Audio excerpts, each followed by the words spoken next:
Hey guys, Merry Christmas! Ayun, kumusta kayo?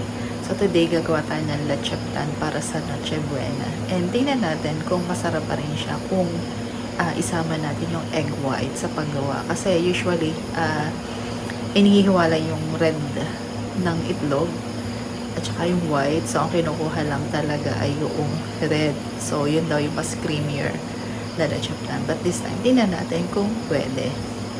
Ayun, so tara, luto tayo.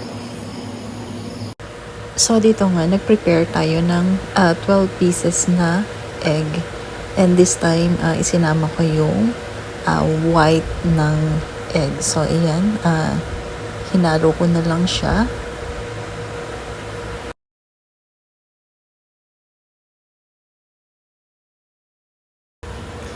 So this time, ilalagay na natin yung ating isang lata or 1 can ng condensed milk.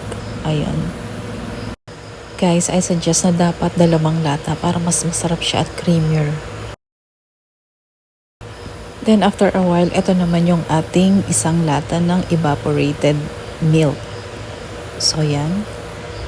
And after nyan, saka ko pa sila hinalo.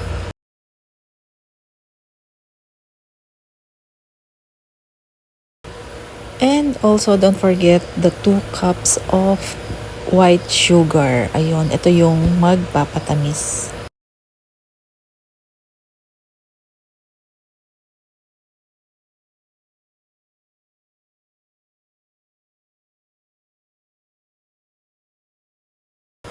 So, ito na nga, mag-i-start na tayo maghalo. So, we make it to a point na talagang ma-dissolve lahat yung white sugar.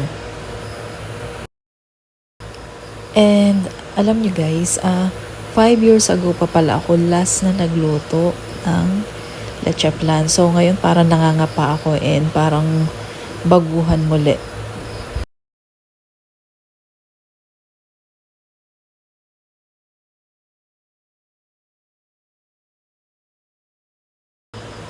And also, maglalagay din tayo ng 2 drop lang ng vanilla essence.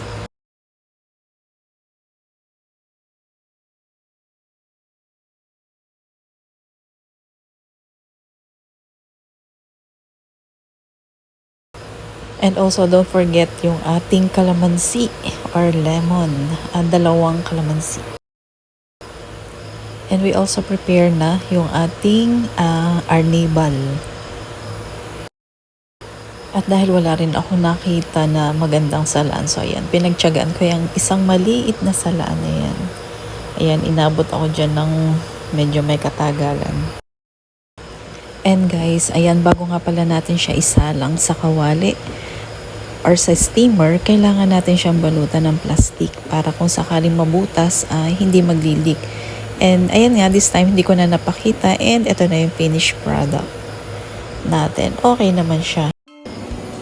So yun nga, so nakita natin na pwede pala na magluto ng leche plan na kasama yung white ng egg.